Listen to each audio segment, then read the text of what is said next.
If you ever get frustrated that your drawings look a bit, well, unrealistic, even cartoon-like, this may be the breakthrough that you need to inject a huge amount of realism into your drawing. I think it comes back to when we start to draw, it's easy to think that the main aim in drawing is to copy shapes using outlines as accurately as we can. And if we can draw the shapes of the objects in our reference accurately, if we outline those shapes well so we get the proportions and the angles of those lines correct, then that will be a good drawing.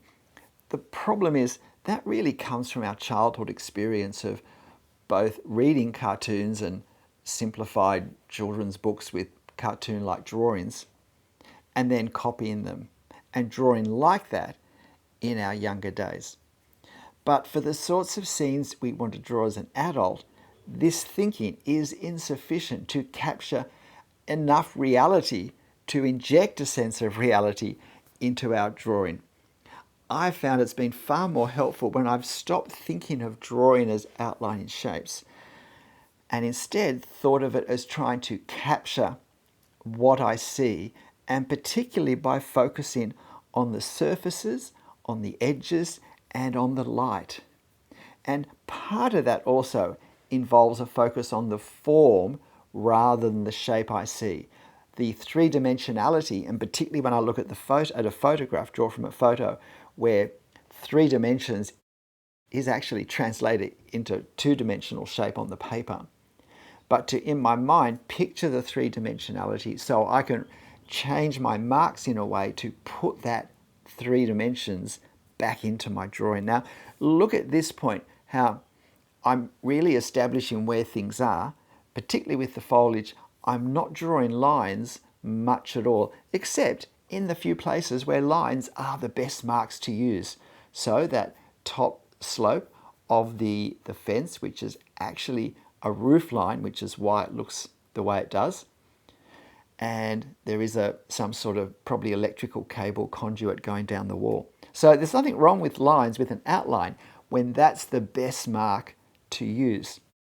But if I'm thinking mark rather than lines, then I'll use a much wider range of ink on paper effects, and therefore I can put all these together to create a far more subtle, more nuanced effect that can really work to capture what I'm looking at.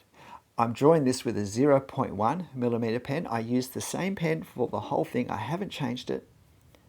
And the other consideration is always to be thinking light, particularly when we're drawing with black and white. We don't have color to help give clarity or to say something. We have to get all the meaning of what we're drawing across through ink on the paper.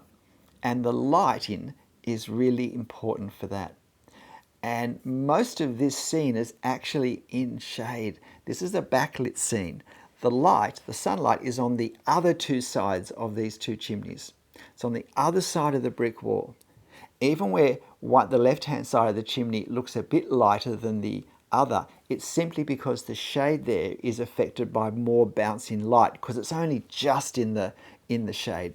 Whereas the right-hand side of the chimneys and the brick fence is completely angled away from the sun. So there's very, very little bouncing light there. So now look what I'm doing with these bricks. I'm trying to suggest the surface of these things.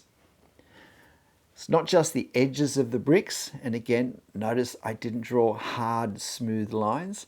I tried to get a bit of a shaggy effect, a kind of weathered, worn effect, where there's a little bit of a sense of a ding in between the rows where the lights and shadows are a bit different.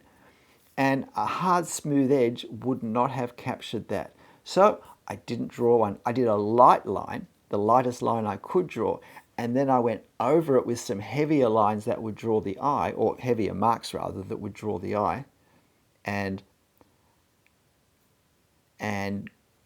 hopefully got more of the effect that I want.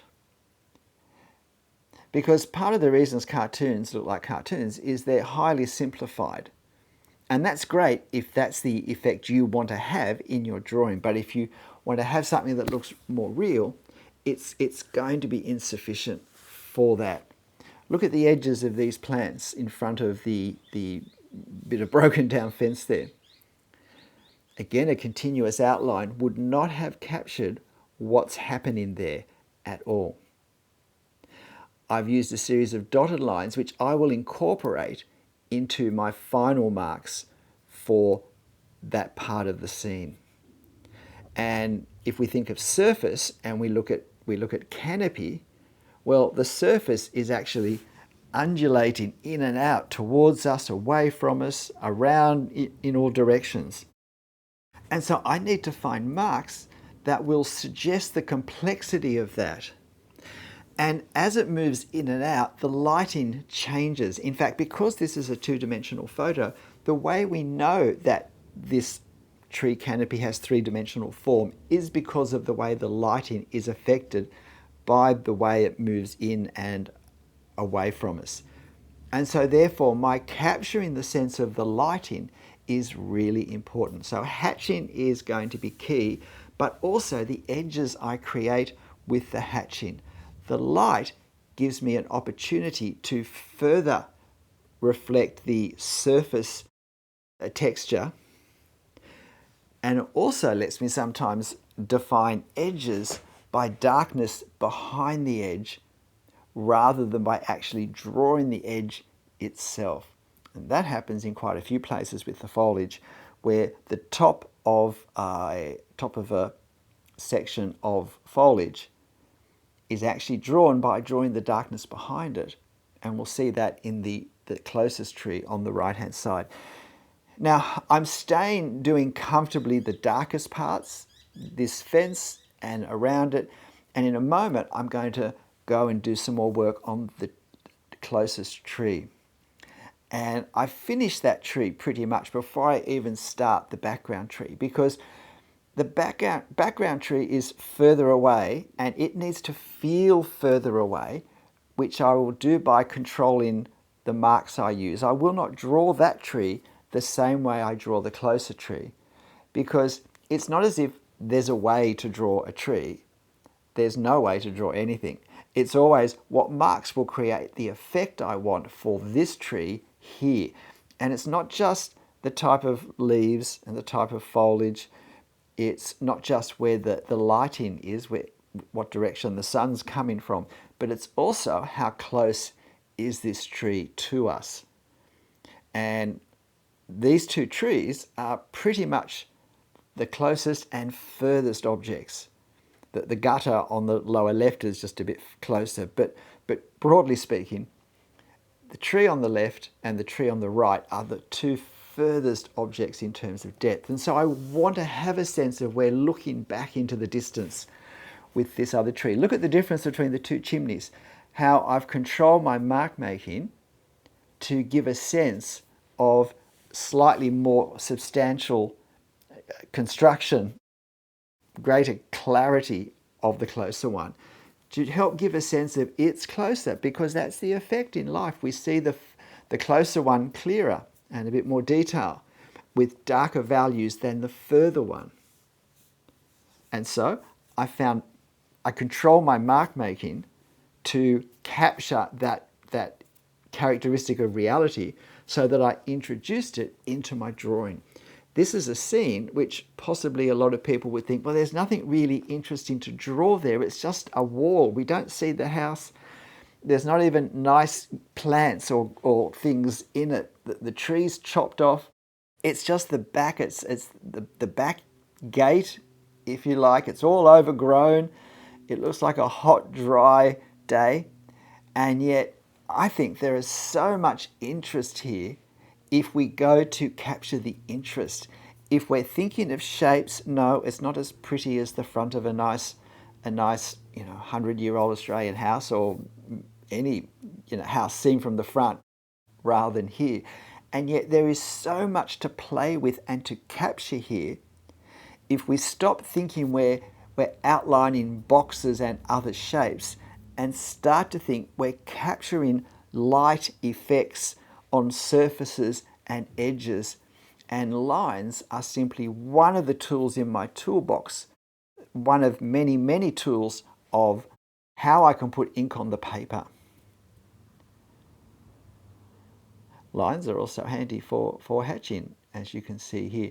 Now, I did realize that the original marks, lines I'd put on the paper to indicate the brickwork on the wall just got lost too much, because I'm still going to add some more hatching over that closest wall. And so I then just made some suggestions of darker individual bricks. Now, it's not something that really we see in this wall, but it is something that is characteristic of a lot of brickwork I've seen, particularly older bricks, where sometimes some of them just weather slightly different and some of them lighten or darken with age. So I thought I'd use the fact that that can happen to do that and just make this blank wall, give it a few more bits of interest. And particularly important here will be the foreground, because I have all these basically horizontal lines, horizontal hatching lines, not directly horizontal, vertical rather, all these vertical hatching lines.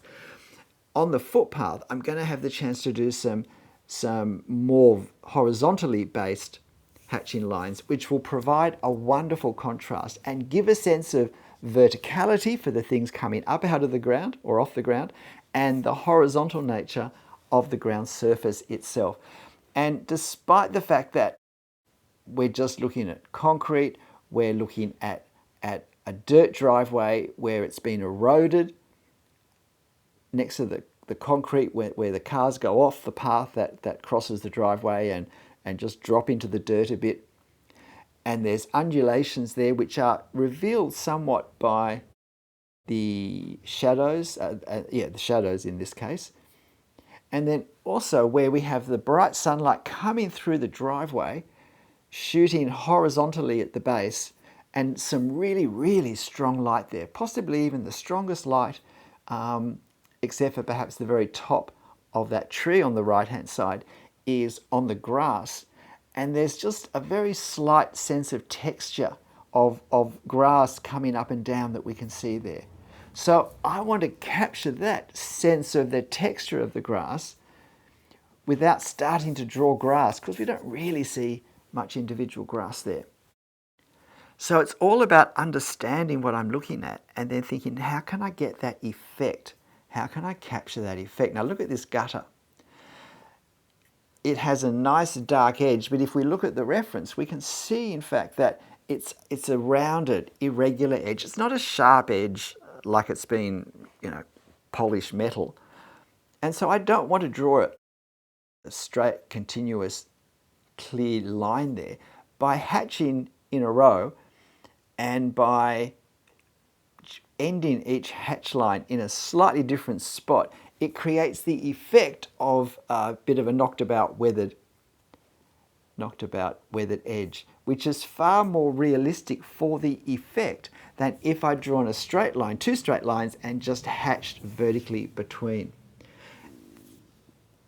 Edges, surfaces, light effect, and combining these to create a sense of depth. This is how we establish reality in our drawings. I've had this photo for about 6 months, maybe 8 months even, and I've really wanted to draw it, but I wanted to wait till I had time to really just sit down and enjoy drawing it. And it's a really hot day outside today, and I thought this is a great day to sit down and do that drawing. And just imagine if I tried to outline these shapes, the difference the drawing would have looked, the far more simplified and even cartoon-like effect that would be created. So you can see now I've put those marks on the wall to create a sense of individual bricks. If we ever do that though, whenever we suggest individual bricks, it's really important that the scale is correct, that we don't suggest a brick that's actually a lot larger, or smaller for that matter, but usually the problem is we suggest things larger than they really are. So now I'm really doing some fine tuning. I'm looking at the values of my reference. If you have a reference on a digital device, you can always take out the color, desaturate it using the photo app, and see it in black and white. And by upping the contrast, you can really highlight to yourself where's the light, the strongest light, and where's the darkest darks. It's a very helpful thing to do. So now I'm doing this furthest tree and I'm putting the lightest marks on the paper really that I can. And then I'll just add a little bit more to get a sense of what it is, but I won't let it become too dark, too heavy. And otherwise, I'm getting pretty close to this. G'day, I'm Stephen Travers. You'll find a link to this reference photo in the description below to the photo that's on my channel post page. So why not have a go exploring surfaces, edges, and light yourself? If you do draw it, I hope you have as much fun as I did. But whatever you draw and however it turns out, make sure you do have fun. I'll see you next time. Bye.